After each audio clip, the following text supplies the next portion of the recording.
Shalom Sobat GKI, bersama saya Pendeta Indra Kurniadi Chandra, GKI Kota Modern. Saya mengajak Sobat GKI merenungkan firman Tuhan bersama-sama. Kita berdoa. Bapak Surgawi, kami mohon berkat-Mu untuk pelayanan firman secara digital ini. Berdoa ya Tuhan, konten ini bukan hanya dibuat demi sebuah konten, tapi sungguh boleh memberkati setiap orang yang merenungkan firman-Mu, yang mencari kebenaran firman. Dalam nama Yesus kami berdoa. Amin. Sobat GKI, Bapak Ibu Saudara, saya spill cara kerja iblis ya. Amsal 7, 19 sampai 23. Karena suamiku tidak di rumah, ia sedang dalam perjalanan jauh. Ia membawa sekantong uang dan baru pulang menjelang purnama. Ia merayu orang muda itu dengan berbagai bujukan. Dengan kelicinan bibir ia menggodanya. Tiba-tiba orang muda itu mengikuti dia, seperti lembu yang dibawa ke pejagalan, seperti orang bodoh yang terbelenggu untuk dihukum. Sampai anak panah menembus hatinya, seperti burung dengan cepat menuju perangkap, tanpa menyadari bahwa hidupnya terancam. Sobat GKI, Bapak Ibu Saudara, bagaimana cara kerja iblis?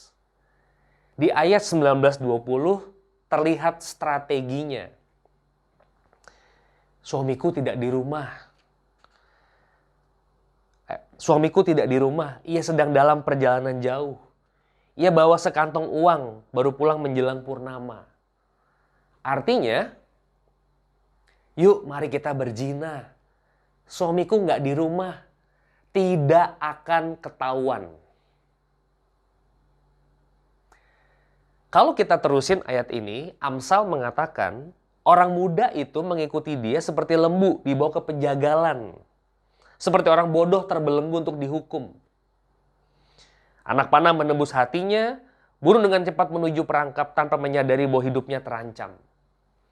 Saudara, iblis tidak pernah berhenti berdusta. Kalau pakai istilah zaman sekarang, hoax. Ingat nggak, iblis dulu pernah nge-hoax ketika mengatakan sekali-kali kamu tidak akan mati. Mana buktinya sekarang ada bisnis rumah duka kok. Itu bisnis yang paling cuan karena semua manusia akan mati. Allah tidak pernah menciptakan manusia untuk mati. Tapi dengan adanya dosa, hadirlah maut. Paulus mengatakan ini musuh terakhir yang akan dibinasakan. Di dalam Amsal 7, iblis kembali menyatakan hoaxnya, nggak akan ketahuan. Emang yakin Anda nggak akan ketahuan? Kalau ketahuan, bagaimana? Amsal 6 memberi petunjuk kalau ketahuan. 3:2. Namun siapa melakukan zina tidak berakal budi. Orang yang berbuat demikian merusak diri. Siksa dan cemooh diperolehnya. Aibnya tidak terhapuskan. Waduh, Bapak Ibu, betapa mengerikan. Aib kita nggak terhapus. Malu rasanya. Cemooh diperoleh. Saudara perhatikan di dalam bagian ini, iblis terus-menerus berdusta, memberikan hoax. Jangan mau termakan oleh cara kerjanya, oleh strateginya. Seorang penulis, Thomas Brooks, dalam bukunya Precious Remedies Against Satan's Devices, itu pernah nge-spill cara kerja iblis. Iblis itu suka berbisik, buat dosa aja sekarang, buat zina aja sekarang, ntar juga bertobat. Menurut Thomas Brooks. Buat dosa aja sekarang, berzina aja sekarang, besok kamu bisa bertobat. Saudara, kata siapa kita selalu bertobat? Benar juga sih, memang kita bisa bertobat. Tapi saudara dan saya mesti ingat, kita juga bisa nggak bertobat.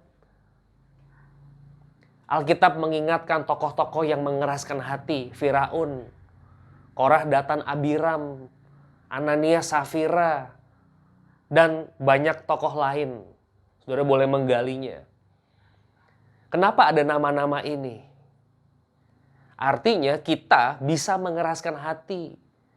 Kita bisa mendapatkan penghukuman yang kekal itu. Kita bisa mengeraskan hati. Coba lihat tata gereja kita. Di situ juga ada satu spill. Kita bisa mendapatkan pengembalaan khusus. Which means kita menolak pengembalaan umum. Artinya potensi kita mengeraskan hati itu ada. Jangan mau termakan oleh strategi iblis. Besok juga bisa bertobat kok. Belum tentu saudara dan saya bisa bertobat. Kita bisa mengeraskan hati kita. Mari kita berdoa.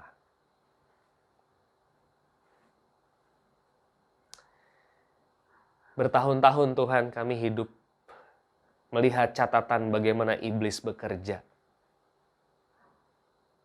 Tuhan ampuni kami kalau kami termakan bujukan iblis. Kami memohon belas kasihan Tuhan supaya hati kami dilembutkan. Ampunilah dosa kami Tuhan. Hancurkan hati kami. Berikan kami hati yang hancur. Karena disitulah terletak perkenanan Tuhan. Kami mohon belas kasihan Tuhan di dalam nama Yesus Kristus. Amin.